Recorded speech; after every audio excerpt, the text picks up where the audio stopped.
মণিপুরীদের তিনটি পৃথক জাতিসত্তা রয়েছে: মেতেই মণিপুরী, বিষ্ণুপ্রিয়া ও পাঙ্গন মণিপুরী। পাঙ্গন মণিপুরীরা ইসলাম ধর্মে বিশ্বাসী। তারাই বাংলাদেশের একমাত্র মুসলিম ট্রাইব। পাঙ্গন জাতিসত্তা বাংলাদেশের অন্যান্য মুসলমানদের মতোই নিয়মিত নামাজ ও রোজা পালন করে থাকে।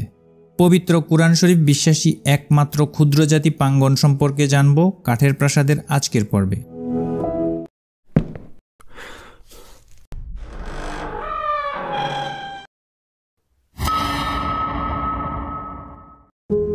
বাংলাদেশে প্রায় শতাধিক ক্ষুদ্র নৃগোষ্ঠী রয়েছে, যেমন চাকমা, লুসাই, সাঁওতাল, মুরং ইত্যাদি।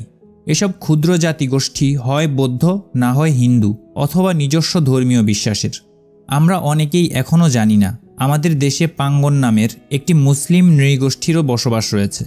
পাঙ্গনরা মূলত মণিপুরী সম্প্রদায়ের একটি শাখা। মণিপুরীরা তিনটি শাখায় বিভক্ত: বিষ্ণু, মুই এবং পাঙ্গন।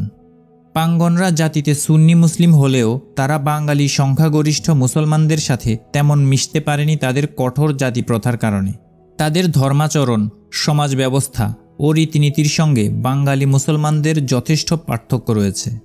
পাঙ্গনদের কোনো মেয়ে বা ছেলে নিজ জাতির বাইরে কাউকে বিয়ে করতে পারে না। তাদের মসজিদের ইমাম একজন পাঙ্গন ছাড়া অন্য কেউ হতে পারে না।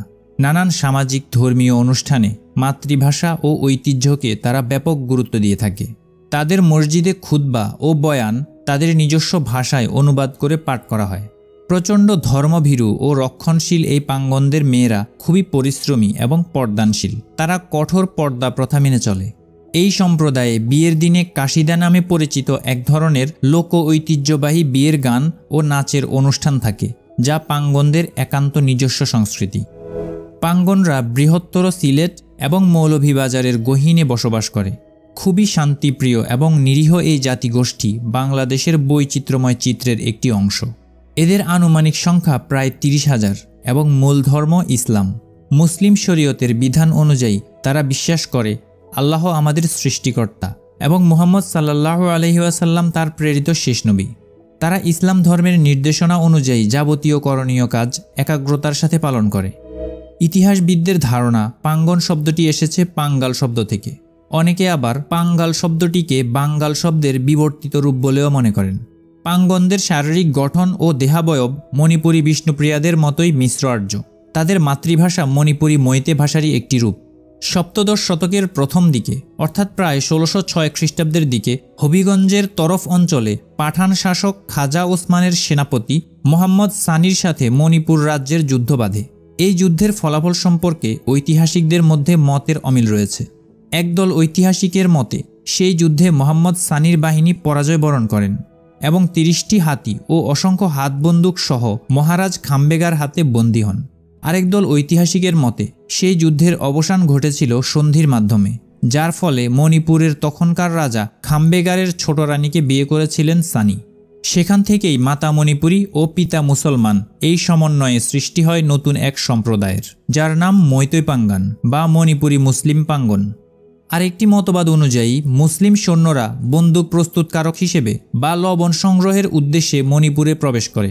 ঘটনাক্রমে তারা একটি চুক্তির মাধ্যমে মণিপুরে থেকে যায়। তৎকালীন সময়ে বার্মার সাথে মণিপুরীদের একটি যুদ্ধ বাধে। মণিপুরের রাজা তখন মৈতৈ বাহিনীর পক্ষে মুসলিম সৈন্যদের সাহায্য চায়। সেই যুদ্ধে মুসলিমরা বীরত্বের পরিচয় দেয় এবং মৈতৈ বাহিনী জিতে যায়। মৈতৈ রাজা খুশি হয়ে তাদের পাঙ্গাল উপাধি দেয়, মৈতৈ ভাষায় যার অর্থ শক্তি বা শক্তিশালী। এরপর এই সৈন্যরা মৈতৈ সম্প্রদায়ের মেয়েদের সঙ্গে বৈবাহিক বন্ধনে আবদ্ধ হয় এবং মৈতৈ সংস্কৃতির ইসলামের সঙ্গে সাংঘর্ষিক নয় এমন দিকগুলো গ্রহণ করে। কালক্রমে তাদের বংশধররা পাঙ্গাল বা পাঙ্গন নামে পরিচিতি পায়। পাঙ্গনরা প্রচণ্ড পরিশ্রমী জাতি। তাদের দৃষ্টিতে ভিক্ষাবৃত্তি ঘৃণ্যতম একটি পেশা। কৃষিকাজ ছাড়াও তারা বাঁশ ও বেত দিয়ে বিভিন্ন ধরনের কৃষি যন্ত্রপাতি ও আসবাব তৈরিতে দক্ষ। পাঙ্গন মেয়েরা কৃষিকাজে পুরুষদের সমপারদর্শী। এছাড়াও তাঁতে কাপড় বোনা এবং সূচিকর্মে তাদের রয়েছে সুনিপুণ দক্ষতা। মণিপুরীদের পরিধেয় ফানেক বা চাকসাবির উপর পাঙ্গন মেয়েদের সুঁই সুতার সূক্ষ্ম কারুকাজ দেখলে বিস্মিত হতে হয়।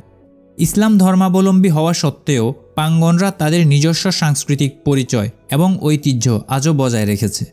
তাদের ঘরবাড়ি, পোশাক পরিচ্ছদ, খাদ্যাভ্যাস ও জীবনধারা স্বতন্ত্র এবং বৈচিত্র্যে ভরপুর।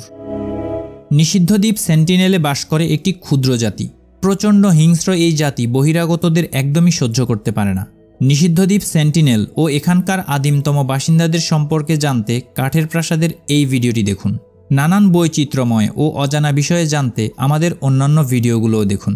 এই ভিডিওটি ভালো লাগলে লাইক দেবেন আর চ্যানেলে নতুন হলে সাবস্ক্রাইব করার অনুরোধ রইল।